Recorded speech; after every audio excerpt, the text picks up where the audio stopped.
comunicador social venezolano que se ha encargado de desmentir las redes sociales o las manipulaciones en redes sociales conforme a lo que tiene que ver con el golpe de Estado tanto en Venezuela. Y en esta ocasión, cuando se dio el inicio de todo lo que tenía que ver con el monte y el mismo guión que se dio en Nicaragua para el golpe de Estado desde inicios de abril, él se dedicó a venir a desmentir cada una de las cosas que se estaban manipulando en redes sociales. Nosotros tenemos una colaboración con Izquierda Visión que nos prestó este material para poder adquirir esta información y estarles brindando hoy como Molotov Digital esta información veraz que él como comunicador social nos está brindando para que abramos los ojos y desmentir cada una de esas cosas que salen en redes sociales y que manipulan la información y es lo que tienen enfermo a nuestro país. Les dejamos entonces la entrevista con Osvaldo Rivero, mejor conocido como Mango. Él es venezolano y colabora también en un programa de Zurda Conducta en Venezuela y La Otra TV. Yo soy Morita y esto es Molotov Digital.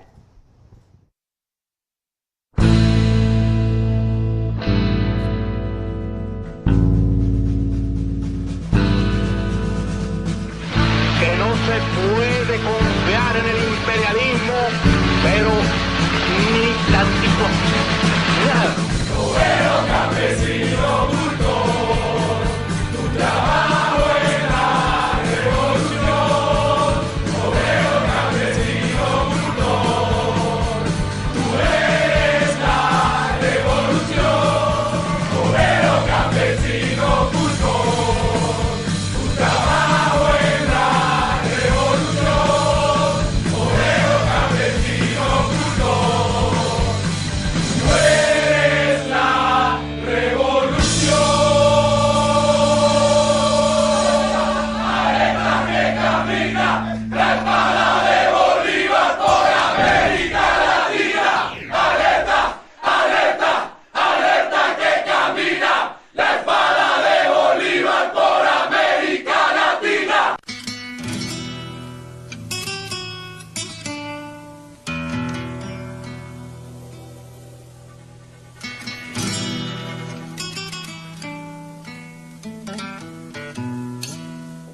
Yo cuando llegué aquí a Nicaragua, yo tuve la oportunidad de estar dentro de la cuna del monstruo, dentro de la casa del monstruo.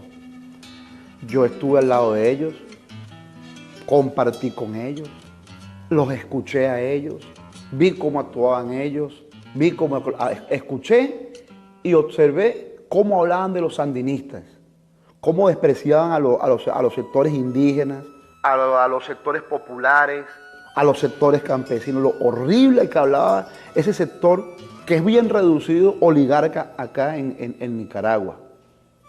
Odio, discriminación, prepotencia y sobre todo mucha maldad. Había mucha maldad, había mucho odio. Cuando usted escuchaba Zúñiga, este señor aparece. Y yo cuando escuchaba la conversación de ellos, yo decía, esta gente es mala, esta gente tiene odio. Y estuve siempre en la movilización al lado de ellos, escuchando cosas, escuchaba a los dirigentes de ellos. Bueno, y uno anda haciendo su trabajo de investigación, el trabajo de periodismo, el trabajo de todo esto. Y veía cómo se expresaban. Una de las cosas importantes que es necesario recalcar es ese paralelismo que tiene la derecha venezolana y la derecha nicaragüense.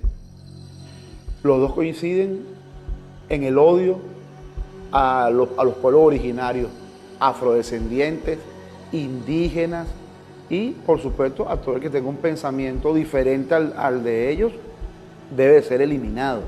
Debe ser eliminado de la faz de la tierra, debe de ser acabado. Debemos acabar con Daniel Ortega, debemos acabar con la vicepresidenta, debemos acabar con todo lo que sea rojo y negro, hay que incendiarlo, hay que acabarlo. No puede quedar cenizas de esto en Nicaragua para construir una historia y construir una nueva Nicaragua. Cuando te habla de que es necesario quemar, acabar con todos los referentes sandinistas, entonces estás acabando ya de eliminar, de construir una historia. ¿Qué hizo Hitler? Hitler acabó con todo el referente histórico antes de él. Lo eliminó, lo incendió, quemó libros, quemó librerías, quemó colegios, quemó universidades, quemó centros históricos, lo acabó. Hitler se valió de eso. Se valió del holocausto físico, pero también de la gran masacre cultural e histórica. De eso se valió Hitler. De eso también se están valiendo estos señores en este momento. Se están valiendo de acabar con la historia política, cultural, la geografía y la economía nicaragüense la quieren destruir. Porque dicen que es necesario imponer, escuchen bien, un nuevo orden. ¿Qué pasa? Por acabar con el sandinismo, ¿qué pasa? Por acabar con las corrientes históricas, culturales de Nicaragua, incluyendo Latinoamérica. Se trata de eso. Esa es la realidad de una derecha desfasada y de un plan del gobierno norteamericano y de las grandes transnacionales de la comunicación. Las corporaciones tienen que ver con esta situación. Vamos a lo mediático. ¿Cómo los medios de comunicación han influido en el caso Venezuela, Bolivia, Honduras, que lo tenemos aquí al ladito? La situación de Ecuador, de eso los medios de comunicación no hablan. El pueblo está en las calles. Recientemente tuvimos aquí al lado en Honduras una revuelta también popular por la situación de las elecciones. Hubo muertos, hubo heridos. ¿Qué dijo la Corte Interamericana de los Derechos Humanos? ¿Qué dijo la gente de la OEA? ¿Qué dijo Human Rights Watch? ¿Qué dijeron los diferentes organismos de derechos humanos? ¿Hablaron de eso? De eso nadie habló. Eso como nació, murió. Fue silenciada este alzamiento popular. Eso sí es un alzamiento popular por la defensa de los derechos del pueblo. Fue silenciada a sangre y fuego. Eso sucedió en Honduras. En Nicaragua han creado un ejército paralelo. Narcotráfico, maras, bandas armadas, traidores a la revolución y el resurgimiento de lo que fue algunos sectores de la contra nicaragüense vinculados al somocismo. Cuando te hablo de esto, te hablo con esta propiedad, pues, por conversaciones que he tenido con algunos sectores de la derecha antes que se destapara todo este rollo, que se descubriera quién era yo y todo lo demás. Sí. Estuve compartiendo con muchos de ellos, hubo conversa, hubo socialización con mi persona. Sí, se están de la esquina para allá. Pero ahí están los tranques de la... ¿Cómo pueden haber habido...? Son hijos putas, tienen más maña que un gato, loco, de plano. ¿Eran del ejército, eran civiles o eran policías? Ni idea, por lo que escuché son paramilitares, policías de civil. Esta mierda es un chorizo, loco.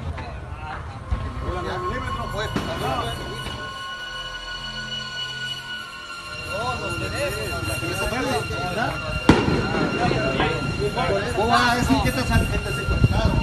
¿Vos vas a decir que esta sargento secuestraron? ¿Vos vas a decir que esta sargento secuestraron? Oye, brother, esos chavales están metidos. Pero no se puede, varón. Si no, usted sabe, cuidado. Ojalá, caballo, que nunca sea tu hijo, ¿oíste? Hermano, yo te quisiera salvar. No, imagínate. Ojalá que nunca sea tu hijo. Te amarramos pues a puro mate. Te dejamos a Guayaboya. Mira, ven para el precio y le voy a decir lo que... Si no nos van a hacer algo. ¿Por qué? Ahí está. Ahí está. Ya está, déjalo. Ya está. Dale los tiros. Ahora, ya está el otro, vamos a agarrar el otro más. Tranquilo, vamos para allá entonces ahora. Sí, que lo agarre que sabe tirar. ¿La van a regresar? ¿Se lo prestaron los trabajadores? No.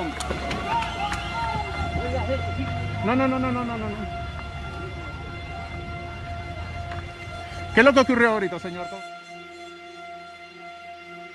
Los paramilitares que están filmando. No, tranquilo, no hay problema.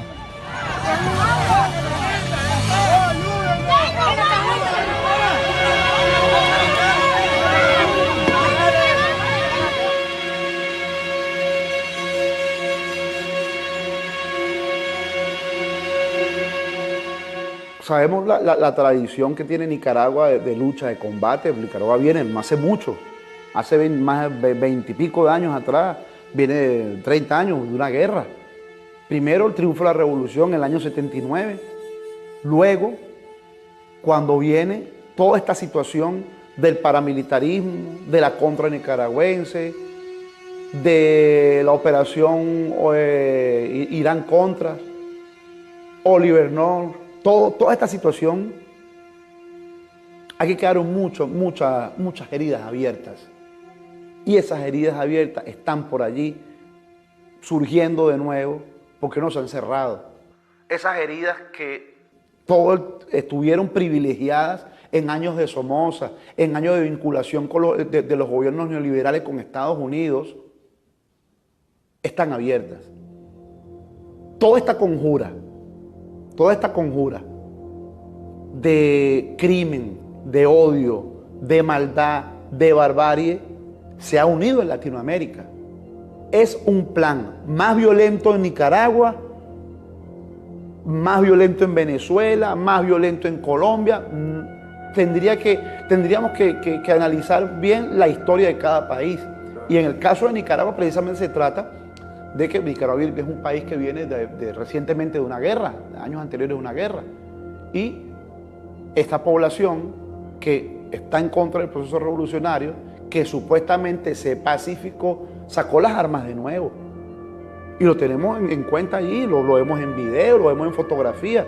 Es que los tipos no han sido ni ocultos, no han sido descarados, hermano. Han sacado los AK, han sacado las ametralladoras, han sacado las armas de fuego.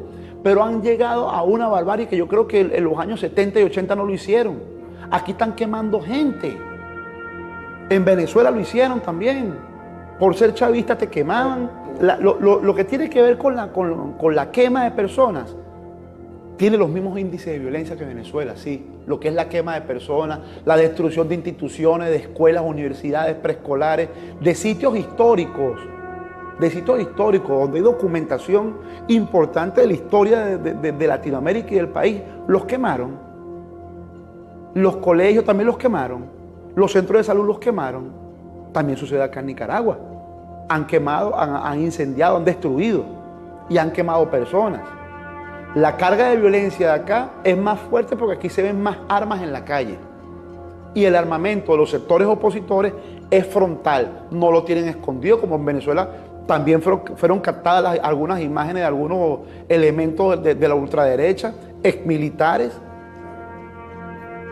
expolicías y elementos vinculados a partidos de derecha como Voluntad Popular, Primero Justicia y otros partidos de la ultraderecha vinculados al empresariado con armas de fuego disparando a los funcionarios policiales. En el caso de Nicaragua es frontal. Es normal que aquí se vea una persona con un lanzamorteros. Es normal que aquí se vea una pistola con un AK detrás de una barricada. Es normal que se vea caminando en un pueblo tomado, como en el caso de Masaya. Yo estuve en Masaya los primeros días que llegué, logré entrar y vimos cómo habían hombres, elementos armados, elementos civiles que estaban en contra del gobierno con AK, fusiles AK. O sea, eso nosotros lo presenciamos, no es una cosa que nos las contaron. ¿Ves? Entonces, elementos como eso, elementos como la iglesia vinculada a los grupos terroristas, que agarraron de base, como decirte, que las iglesias las agarraron, como decir una embajada. Cuando hay un conflicto en cualquier parte del mundo, tú te refugias en una embajada y no te pueden hacer nada porque es territorio de otro país. Bueno, en este caso, el pontificado le dio la oportunidad a estas bandas armadas, a estos grupos terroristas, a que se metieran dentro de las iglesias. Pero el mismo pueblo lo rechazó y fue el mismo pueblo, no fue ni las fuerzas policiales, no fueron ni los sandinistas, no, fue el pueblo cansado que entró a esas iglesias a sacar a estos grupos delincuenciales, a estos grupos terroristas. Nos encontramos en Nicaragua, en Janotepe. Esta población durante 2 meses y medio ha sido asediada por grupos terroristas.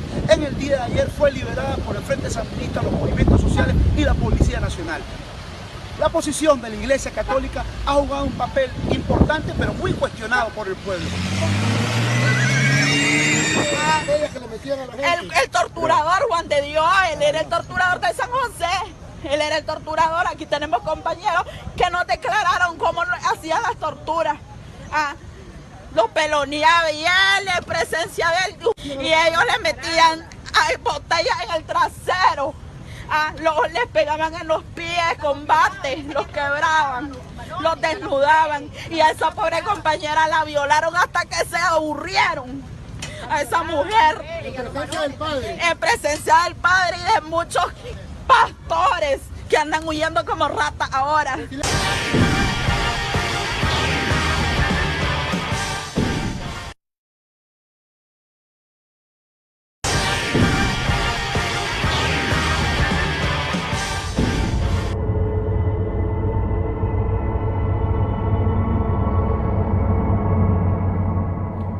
Fíjate, desde los sectores de la Iglesia Católica, yo no juzgo a los filigreses ni a los creyentes de la Iglesia de la religión católica.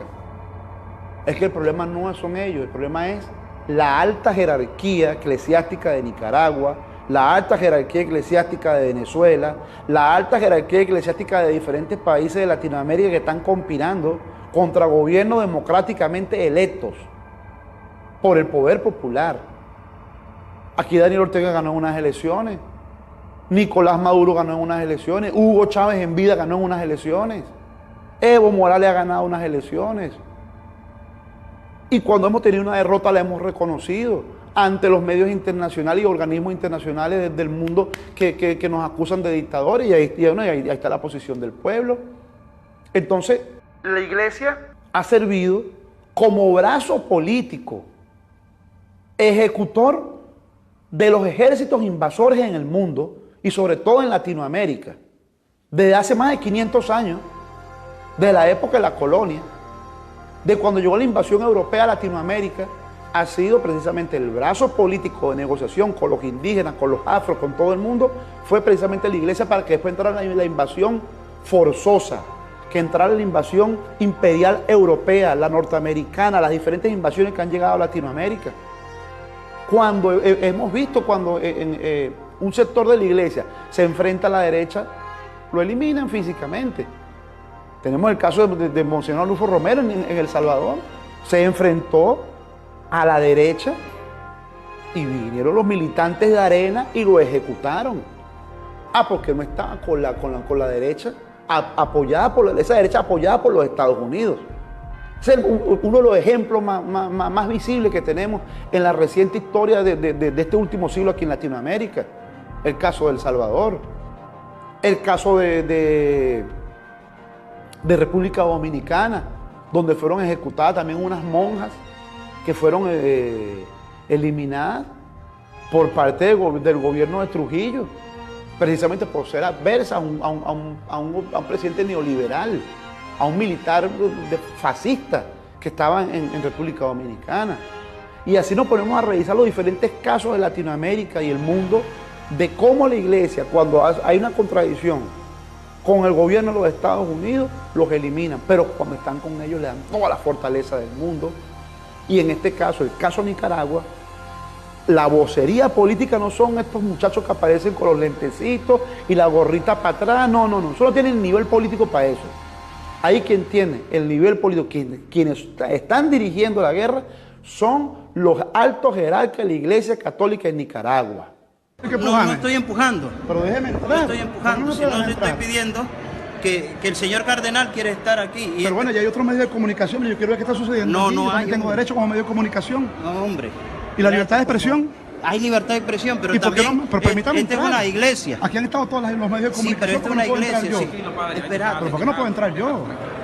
¿Hay algo que ocultar?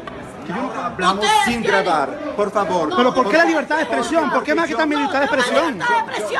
Aquí no somos nosotros asesinos. Ven aquí. ¿Pero por qué no puedo grabar? No, aquí han estado todos los medios. ¿Pero por qué no puedo grabar, Nuncio? ¿Pero por qué me empujan? No se puede. ¿Pero por qué no ¿verdad? permiten? ¿Pero ¿Vos sos de Telesur? ¿Por qué no permiten que yo grabe? ¿Sos de Telesur? ¿Por qué no permiten que yo ¿Sos grabe? de Telesur? No, soy de los medios internacionales. pero ¿Sos de no- Telesur? ¿Qué tiene que ver con donde Pues, sea? La libertad de expresión es una Exactamente. para todos los medios. Pero ahorita estamos en una situación difícil, Pero ¿entendés? ¿por qué no puedo grabar? Si aquí están todos los medios internacionales en este momento, ¿por qué no puedo grabar? Cuando nosotros llegamos a Jinotepe, y eso fue en Diriamba, Diriamba que se llama, se pronuncia Diriamba. Cuando llegamos a Diriamba, nosotros llegamos y había una poblada de personas, unos inclusive apoyando a la iglesia, gente que no era del pueblo, de ese sector, y los habitantes de la población. Yo recuerdo que la mayoría de estas personas llegaron en camionetas, carros blindados, que tenían adelante unos anuncios que decían Nunciatura Apostólica, iglesia, decían todos los carros. Eran alrededor de una caravana como de 10 carros. De esos carros se bajó Juan Chamorro, Sandra Ramos, se bajaron unos jóvenes que decían ser dirigentes del Movimiento 19. Se bajaron un grupo de personas allí, en ningún momento fueron maltratados. Bueno, sí la gente le tiró consignas y le decían cosas, y le decían bueno, que ahora sí iban a aparecer. Se bajaron unos señores con unos chalecos que decían derechos humanos y todo esto. Y había muchos medios internacionales, estaba desde Univisión, CNN, EFE, estaban todos estos medios de comunicación, una gran movilización de medios nacionales e internacionales allí. Y nosotros estamos haciendo la cobertura de la situación. En ese momento, el sacerdote Brenes sale con los medios de comunicación y empieza a azuzar a las personas que estaban ahí del sandinismo y gente del pueblo que decían que estaban cansados de violencia, unos que decían que no eran sandinistas, que no eran, que tampoco estaban en contra de los sandinistas, que querían era paz en su pueblo. Y empezaron a decir al monseñor Brenes que por favor ya basta de violencia y no se siguiera utilizando el recinto como cuna de señores terroristas, de bandas terroristas. Ahí se dio una confrontación verbal entre mujeres y sectores de la iglesia. Cuando la gente entró, porque ellos no quieren dejar entrar a la gente de la iglesia, pero la gente decía que ahí estaban los terroristas escondidos dentro de esa iglesia, que estaban allí, que allí habían armas, que había medicinas, que habían equipos de transmisión, la gente estaba denunciando cualquier cantidad de cosas. Ellos no permitían la entrada de la gente, o sea, estaban escondiendo algo. Dejaron pasar primero a los medios de comunicación, a estas agencias internacionales privadas, fueron los primeros que entraron. Pero era imposible, las cosas que tenían, era imposible sacarlas, porque el pueblo rodeó la iglesia, porque estaban las pruebas del delito, estaban allí. El pueblo entró. El pueblo entró a la iglesia y tuvimos la oportunidad de entrar con ese pueblo y de demostrar la cantidad de armas que se consiguieron, de sujetos señalados por la misma población de que eran los que aterrorizaban a los comerciantes, los que aterrorizaban a los sandinistas, los que aterrorizaban al pueblo en general, que en las noches para tú poder pasar te cobraban peaje, que los negocios que estaban en los alrededores de las barricadas tenían que pagar una protección porque si no ellos le iban a incendiar los negocios, cosas como esas. Esos sujetos estaban allí. Mucha gente denunciaban que eran del pueblo y otros que eran externos a esa población. La gente lo denunció. Mucha gente me decía, pero bueno, ¿cómo nosotros podíamos vivir aquí? Me decían, señor periodista, ¿cómo nosotros podemos vivir aquí? Si aquí somos una población de alrededor de 50.000 habitantes y alrededor de 200 hombres armados nos tenían aterrorizados a nosotros. Esto no era ni el 1% de la población. Eran alrededor de 200 hombres armados que hacían vida, fiesta y noche en esa iglesia. Armados y nos tenían aterrorizados. Este es un pueblo pacífico, este es un pueblo cristiano, nos decía la gente. Estos señores no creen en Dios, estos señores nos maldecían, nos humillaban, nos escupían, nos quemaban, nos pateaban. Asesinaron. En el caso de Jinotepe, hay un testimonio muy fuerte, muy crudo que recuerdo, que es el caso de una funcionaria policial que fue violada. Hasta más no poder, decían ellos mismos, las personas que estaban allí manifestando en contra de la iglesia, de la jerarquía eclesiástica. Ellos decían que la mujer fue violada y su esposo, que también era funcionario policial, lo violaron y lo asesinaron. Para ese momento. Y que esta mujer fue ultrajada por cualquier cantidad de hombres ahí. cosas como esas. O sea, son testimonios fuertes. Se hablaba precisamente de los gritos que se escuchaban de tortura en horas de la madrugada y de la noche dentro de esa iglesia, que se prestó para eso. Pero que también tenemos por ahí videos que no los hice yo, videos que hizo la gente. O sea, estos tipos estaban tan locos. O sea, es una cuestión enferma. Estos señores agarraban un teléfono celular y se grababan cuando torturaban a la gente. Ellos mismos pusieron las pruebas no fue una investigación que vino el G2 cubano o vino la inteligencia venezolana o vinieron los marcianos, no, ellos mismos con su enfermedad, porque eso es una enfermedad y eso es cuestión de que sería bueno que lo analizara un psicólogo, un psiquiatra especialista en conducta humana, de ver cómo una persona tortura y lo están grabando con un teléfono y de ver unos curas que aparecen en las mismas tomas que hicieron ellos presenciando un acto de tortura. Hay un testimonio de un muchacho de la diversidad sexual que lo tortura y estaban los curas, o sea, y estaban los curas ahí y estaba un pastor evangélico ahí también. Esto pasó el jueves 21 de junio. Yo venía de la casa de una amiga. A una cuadra de la casa de mi amiga me salieron sujetos que se dicen ser autoconvocados. Lo primero que hicieron fue atarme de las manos, poniéndome hacia atrás las manos amarradas. Inmediatamente me pusieron una capucha para que yo no los pudiera reconocer. Procedieron y me echaron gasolina para encenderme fuego. Ellos me pasaban un encendedor. Como no le funcionó la gasolina, empezaron las torturas con forma de bolsas plásticas, a encender las bolsas plásticas y dejarme caer espelma de las bolsas plásticas en la parte de las piernas. Cada golpe que a mí me proporcionaron en la cabeza, en la cara, en el rostro, en la espalda, eran con los tubos de los morteros.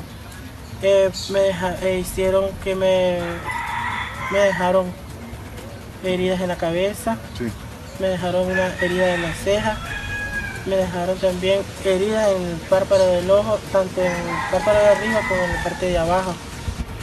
El nombre del pastor es Carlos Roberto Figueroa.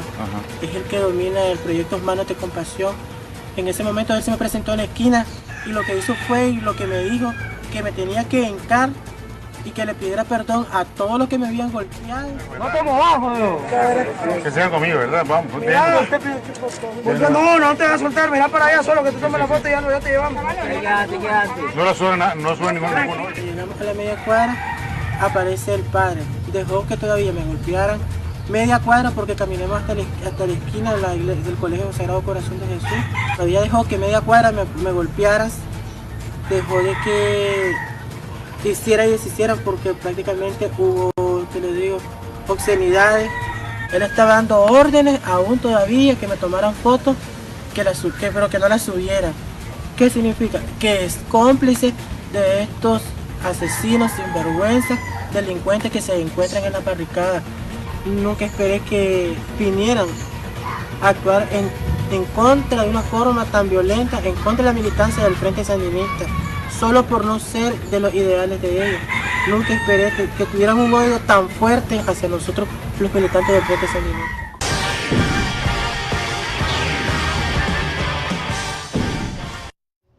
Y de esta manera, Osvaldo presenció crímenes que fueron totalmente manipulados por medios de comunicación dirigidos por la oposición en nuestro país. De igual manera, siguiendo el guión golpista desarrollado en Venezuela, se fueron desmantelando cada uno de los pasos que se implementaron aquí en Nicaragua.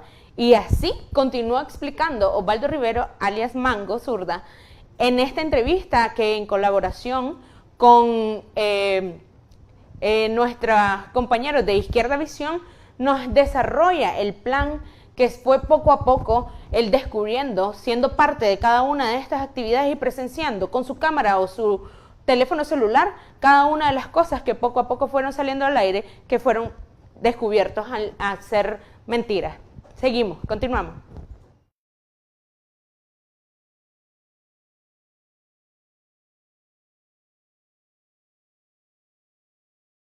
Momento a una señora que denunciaba de cómo los grupos terroristas operaban desde esa iglesia, de la iglesia de Diriamba, fue eso. El nuncio escuchó y se regresó e intentó silenciar a la señora Cuando yo sigo entrevistando a la señora, el señor me empujó, que yo no que podía entrevistar a nadie acá, pero yo le decía, pero ¿por qué no puedo entrevistar a nadie acá? Si aquí tenemos a los medios internacionales allí, mira, hay cualquier cantidad de medios internacionales y medios nacionales que están entrevistando, porque yo no tengo, o sea, yo tengo también derecho a comunicar al mundo. Y creo que el pueblo, el mundo, todos tenemos derecho a comunicar. Usted no necesariamente tiene que ser periodista o cineasta para comunicar. O sea, la libertad de expresión, la libertad de comunicación es libre en el mundo. Usted, cualquiera puede comunicar con un teléfono, con una cámara, lo que tenga. Puede comunicarle al mundo lo que está sucediendo. Y más en este caso, que bueno, que era un evento que se estaba dando dentro de una iglesia, la casa del Señor, como dicen ellos, que estaba sucediendo eso. A mí no se me permitió, me dieron golpes, me empujaron.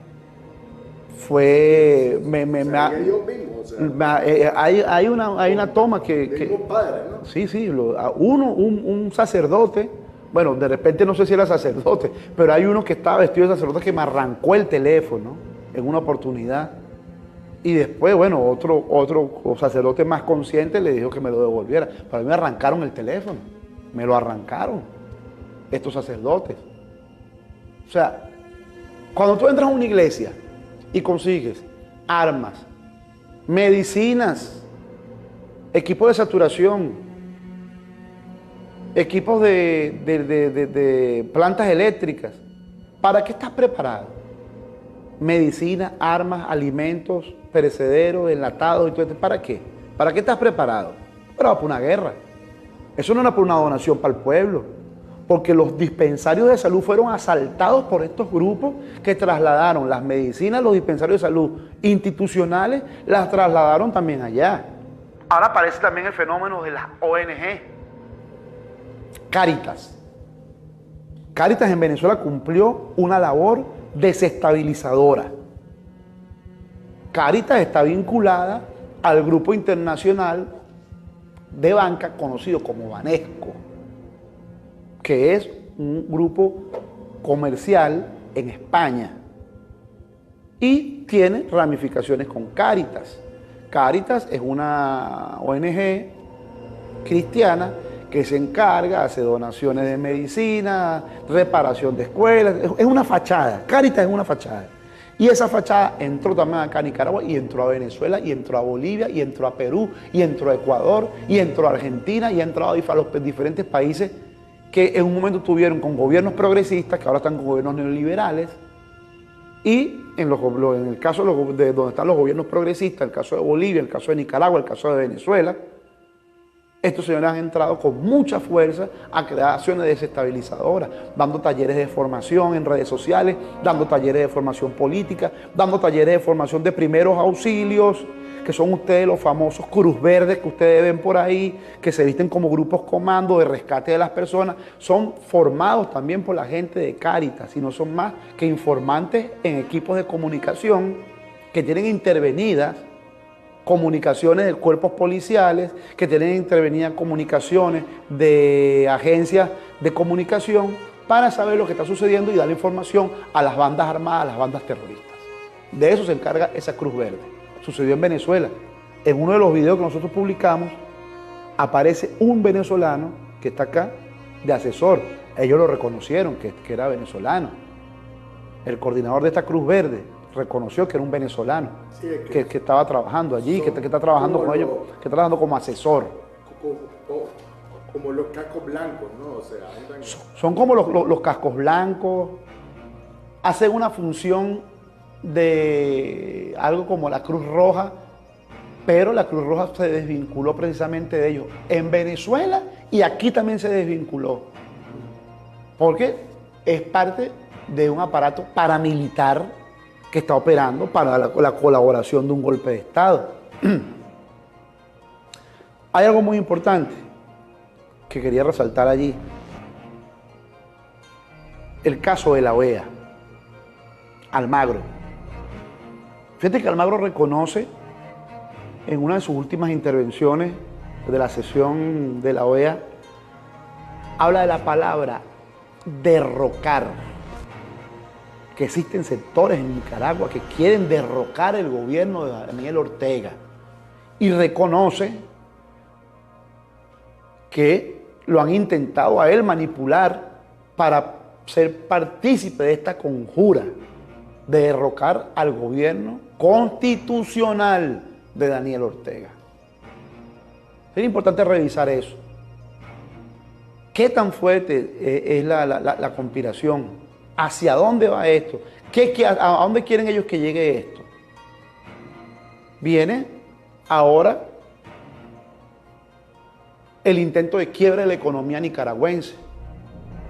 Ellos apuestan a durar 2 o 3 meses más para quebrar la economía nicaragüense y para generar una situación de estallido social, como en Venezuela. No se extrañen que le apliquen el desabastecimiento, la quiebra de empresas, esconder los alimentos, esconder las medicinas, esconder los productos de primera necesidad. Dirigir esta guerra en Venezuela hacia los sectores populares y sobre todo hacia las mujeres, que son las que tienen la mayor carga en nuestros barrios, en nuestras comunidades, en nuestros asentamientos campesinos. Igual sucede en Venezuela, igual quieren aplicar aquí en Nicaragua. El tranque, cuando tenían secuestrado más de 200 camiones de bandera internacional, no es un tranque para protegerse de ellos y tenerlos secuestrados ahí para negociar, no. Era un tranque para generar un quiebre económico en Nicaragua. Porque ahí la mayoría de 200 camiones que iban, te puedo asegurar que 190 camiones eran de alimentos y de medicinas, que cruzan por todo Centroamérica y este es el paso. Nicaragua es el paso. Entonces, esto ha sido pensado militarmente muy bien. No estamos enfrentándonos a unos loquitos, no. Esos muchachos que dicen ser dirigentes estudiantiles, que están dando el frente, lamentablemente lo están utilizando. Ellos son unos títeres, ellos son unos payasos. Con el respeto de los payasos, que es una profesión digna y artística. Estos muchachos los están utilizando como unas marionetas. Ahí los verdaderos ejecutores de un plan golpista son los altos jerarcas de la iglesia eclesiástica de Nicaragua. ¿Por qué la gente denuncia que acá funcionaba un centro de acopio de los grupos que generaban violencia acá? No, lo que estaba era un centro médico para auxilio. Usted sabe que en situaciones difíciles como esta se necesitan puestos médicos y la iglesia estaba apoyando en eso. Ellos son voluntarios, mejor dicho, que estaban trabajando, exponiendo su vida, pues como todos la estamos exponiendo. ¿Y qué le parece que ahora aparecen los medios de derechos humanos, aparecen la alta jerarquía de la iglesia, aparece ahora cuando también denuncia el sandinismo que ha sido violentada sus viviendas, han sido violados sus derechos humanos y la iglesia no lo ha escuchado a ellos? ¿Qué opina de eso? Bueno, yo personalmente he andado mediando casos donde son hermanos sandinistas también. Bueno, yo personalmente he andado mediando casos donde son hermanos sandinistas también. Bueno, yo personalmente he andado mediando casos donde son hermanos sandinistas también. Hace poco, en coordinación con el alcalde municipal, y usted puede hablar con el alcalde, nosotros fuimos al tranque de la entrada y fuimos a liberar 2 trabajadores de la alcaldía. Así es que nosotros somos mediadores, defendemos la vida. No podemos dar abasto a todo mundo como ella, que está bien ofendida por lo que ha vivido. Pero fuimos... Sí, pero ya es... Señor, no hable mentira. Usted es un hombre justo, usted es un hombre de Dios. Hable verdad. Hable la verdad. Torturaron, lo sacaron. Hable verdad. Y lo conocieron de Dios hablando mentiras. Lo torturaron adelante de ellos porque ellos estaban... Y los pobres muchachos le pedían que los salvara y usted les decía que dijeran dónde estaban las armas. Adelante de usted lo hicieron. Y usted, viendo cómo le daban con la cacha la pistola y solo quedaba viendo con las manos en la bolsa. El pueblo no les cree nada. El pueblo no les cree nada.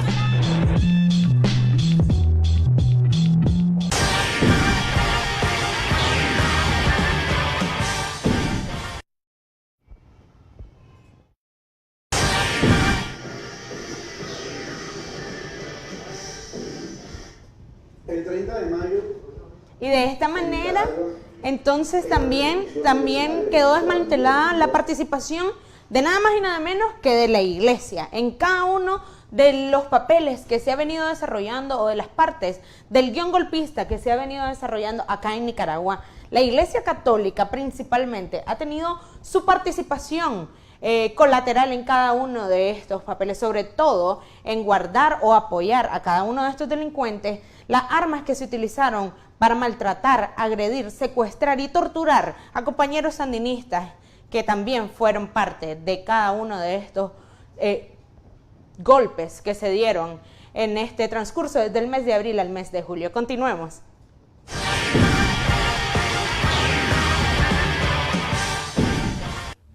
El 30 de mayo en Nicaragua es la repetición del escenario del 11 de abril de 2002 en Venezuela.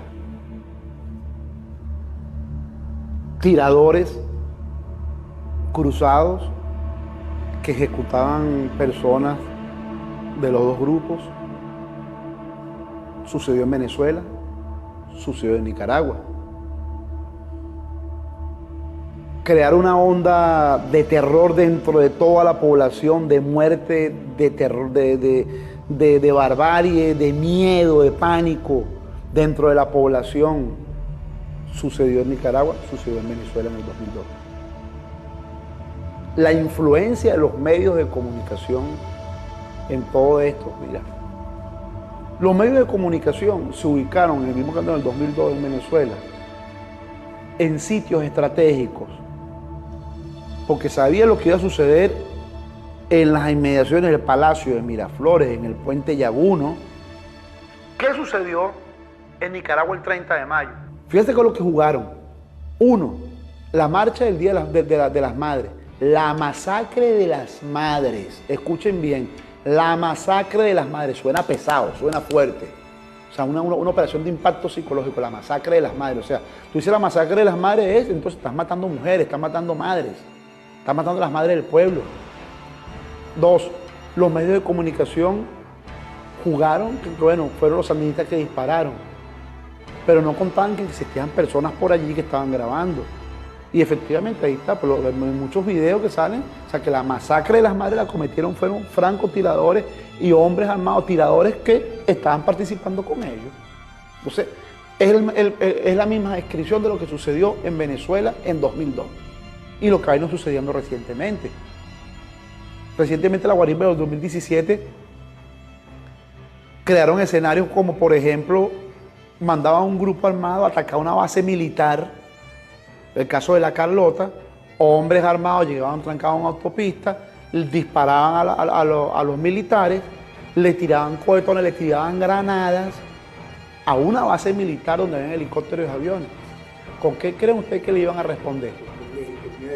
O sea, ya va, ¿qué querían ellos? Que le respondieran con flores. O sea, había una base militar, tenían que defenderse los militares. Con todo y eso le respondían con gases lacrimógenos, con gas agua para dispersarlo y todo esto. Pero ya cuando tú penetras una base militar con armas de fuego, la situación cambia.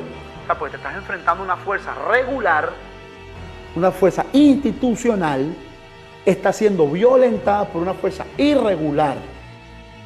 Una fuerza terrorista que está entrando a una institución pública con armas de fuego. ¿Cómo le iban a responder? ¿Le iban a responder con flores? ¿Le iban a responder rezando el Padre Nuestro? No. O sea, un grupo terrorista le tenían que responder con la fuerza del Estado.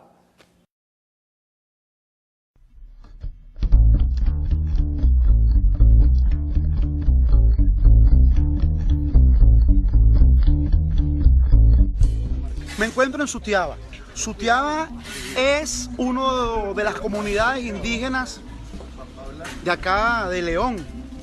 León tiene una historia de combate, de lucha, del triunfo de la revolución. ¿Qué pasó en Sutiaba? Después de la destrucción, cómo el pueblo decidió reconstruir la paz. Y hoy estamos en Nicaragua, la Nicaragua de vida, de amor y revolución. Pérez. Señora Mercedes, ¿qué sucedió acá en su casa? ¿Qué sucedió el día del ataque? El 14 de junio, ese día yo me voy a pagar, pues soy maestra jubilada. Cuando yo vengo y estamos en el patio, porque es caliente la casa, nosotros oímos que vienen gritando de la parte de la cuadra sur. Pero como tenemos todas las puertas cerradas, alguien llama por teléfono y dicen, van contra ustedes, van a quemarlos vivos. Venían a quemar la casa. Aquí a quemaron la casa, si la casa estaba en unas partes están quemadas, allá en la parte de la calle. Los golpes de Estado tradicionales que estamos acostumbrados de ver, que sale un militar de un día para otro y de un golpe de Estado y listo, ya eso no funciona así. Ya eso funciona con el método de Jim Sharp, que son golpes suaves. Supuestos procesos de insurrección, que aquí no hay una insurrección, pues si no, ni tú ni yo estuviéramos aquí, si hubiese una insurrección popular, no hay una insurrección como la del 79, que fue una insurrección popular del pueblo. En este momento ahí no es una insurrección, ahí es un alzamiento de los grupos empresariales, de los partidos políticos apoyados por la iglesia y el gobierno de los Estados Unidos, con grupos de delincuentes, grupos de terroristas y un grupo de jóvenes manipulados que tienen tomado determinados sectores de Nicaragua. En Venezuela sucedió eso. En Venezuela se decía, alzada Venezuela, aparecían los medios de comunicación, se alzó la población. Mira, Caracas tiene 6 millones de habitantes. Caracas tiene 6 millones de habitantes no más. Cuidado si no un poquito más, que no llega a los 7. ¿Ok? Y de 6 millones, 7 millones de habitantes que tiene Caracas, se decía, se alzó Caracas contra el gobierno. No se alzó Caracas contra el gobierno. Era la Plaza Altamira. Era un sector de un municipio, no era ni el municipio completo, era un sector del municipio, donde se agrupaban entre 2.000 y 3.000 personas. Cuando tuvieron un pico muy alto, llegaron a 10.000 personas. Cuando tuvieron efervescencia, llegaron a 10.000 personas. Y se concentraban en la Plaza Altamira y en la autopista. Revisa todos los videos de manifestaciones del 2007 de Caracas. Todos son Plaza Altamira, sectores del este de Caracas, autopista La Carlota. No hay otro sector. Los barrios de Caracas, los sectores populares de Caracas, el oeste de Caracas, el centro de Caracas. No, señor. Era unos sectores en específico. Se alzó Nicaragua, se paralizó Nicaragua, se paralizó el empresariado. ¿Dónde? ¿Dónde? O sea, un sector, entonces pues tomaron la rotonda Jean Paul Jenny, que se llama la rotonda Jean Paul Jenny, tomaron la rotonda Jean Paul Jenny, entonces se alzó Nicaragua por eso. Ajá, están las cruces, o sea, se alzó Nicaragua por eso. Ese representa la población de Managua. ¿Cuántos habitantes puede tener Managua? Aproximadamente pues un millón. 1 o 2 millones de habitantes puede tener. Vamos a poner que tenga un millón y medio. Vamos a poner que tenga. Eso representa el 10% de la población, no representa ni el 10% de la población. ¿Ves? Porque si uno hace un recorrido por las calles de Nicaragua, si hubiese una insurrección en Managua, señores, yo tenía la oportunidad de recorrer barrios acá en Managua. Yo he estado en Managua recorriendo Managua en las noches. Tuve la oportunidad de estar en la comunidad de San Antonio. Y ahí conversé con la gente en la noche. Y hubo una asamblea, yo le expliqué, así como estoy explicando a usted, la situación de Venezuela. Hicimos unas comparaciones históricas allí con varios compañeros. Una gran poblada, hicimos un recorrido y estuve en otras comunidades. Recorrimos en las noches. Lógicamente, había un miedo de salir a la calle porque hay una persecución de grupos armados que salen en la noche a dispararle a la gente, que ven por ahí para crear terror y decir que es el sandinismo. Salen grupos terroristas en la noche y secuestran al que ven parado por ahí, que saben que se lo secuestran y se lo llevan y aparece muerto después. O atacan en las noches viviendas de compañeros sandinistas o de compañeros de medios de comunicación que hayan publicado algunas informaciones y que sean adversos a su pensamiento. Van y los atacan en las noches, en las madrugadas. Por ahí andan los carros. O sea, es como el renacimiento de los escuadrones de la muerte de los años 70 y los años 80. Así operaban los escuadrones de la muerte. O sea, nosotros lo vivimos en Venezuela. Yo fui víctima de la represión de los años 80 en mi país, en los 90. Yo vengo de la lucha revolucionaria de los años 90, de un movimiento estudiantil que se alzó contra el neoliberalismo. Recuérdense que fue Venezuela la primera revuelta, la primera insurrección contra el paquete del Fondo Monetario Internacional y el Banco Mundial fue en el año 1989 el Caracazo. Yo soy hijo del Caracazo. Yo soy hijo de la primera revuelta contra el neoliberalismo precisamente. De esa es mi generación. Y conocemos lo que se vivió lo que fueron los escuadrones de la muerte. Y nos tocó insurgir, armarnos para enfrentar a un Estado represor, a un Estado que nos perseguía, a un Estado que ejecutaba, un Estado que ese Estado sí era asesino, que por ser estudiante te asesinaba. Y vivimos lo que fue la prisión política, la persecución política. Y vimos el crecimiento de diferentes movimientos insurreccionales en Latinoamérica y en el mundo en los años 80 y los años 90. Hasta 1992 que tenemos la insurrección de la insurgencia del comandante Hugo Chávez el 4 de febrero. Luego viene el 27 de noviembre de 1992 la segunda insurgencia, donde participó gran cantidad de la población. Fue una insurgencia cívico-militar el 27 de noviembre del 92. Fuimos derrotados militarmente, pero políticamente nosotros trascendimos en la historia, porque nosotros desde 1989, que empezó esta verdadera revuelta, que es la verdadera revuelta, que dejó más de 5.000 muertos nada más en Caracas, nosotros no volvimos a nuestras casas. Nosotros nos quedamos en las calles combatiendo con el pueblo hasta 1998 que llega Hugo Chávez y por la vía electoral triunfamos, tuvimos la victoria política y vino abandonamos las armas, pero teníamos nuestro ideal revolucionario, bolivariano, latinoamericanista de unidad de los pueblos del mundo. Y si hay que pelear en Nicaragua, en Cuba, en El Salvador, donde haya que pelear, ahí vamos a estar los venezolanos.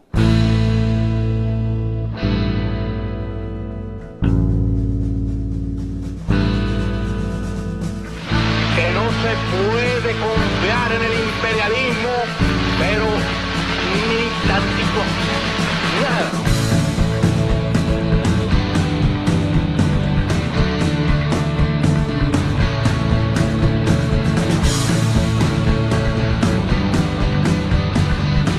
Los invito a ver Izquierda Visión por Canal 4 los sábados a la 1 de la tarde. ¿Por qué los invito? Porque ahí sale la verdad de lo que nos dicen muchos medios. De Venezuela para el mundo, de zurda conducta, haciendo guerrilla comunicacional, uniendo a los pueblos a través de la comunicación.